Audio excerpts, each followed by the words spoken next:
Tapos na ang summer festival season pero humabol pa sa selebrasyon ang mga taga Durham sa Ontario. Silipin po ang pagbabalik ng Durham Filipino Fest sa report ni Paula Saraza.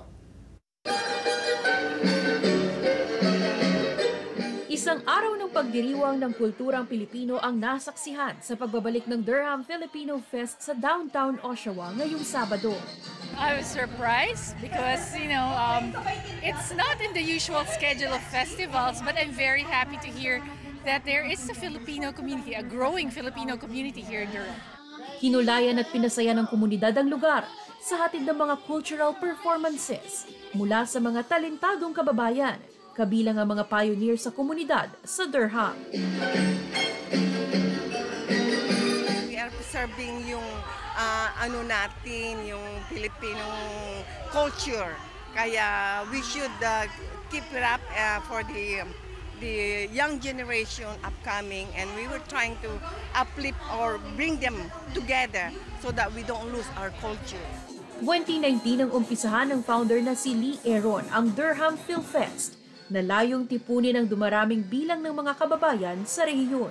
You can see there's a lot of people supporting the event because then we can know that we are growing. We are growing as a community. Yung Filipino community lumalago, so marami na rin hindi na kailangan mag-travel ng malayo.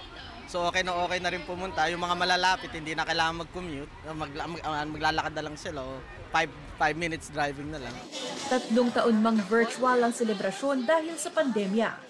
Malaki pa rin ang pasasalamat nila sa hindi na walang suporta ng komunidad. Pero nung bringing ni Lee itong Durham Fest na talagang ma-preserve ang culture natin, I think pretty soon it's gonna be like in Toronto. Nakikita ko yung pride ng ating mga kababayan here in Canada, pride about their Filipino culture, their Filipino heritage, and it's really a way to share our culture to the other peoples.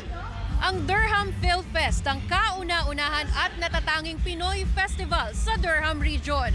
At sa nasasaksihang paglaki ng populasyon ng mga kababayan sa lugar, inaasahan ng mas marami pang selebrasyon ng kulturang Pilipino sa rehiyon. Paula Saraza, Omni News, Oshawa.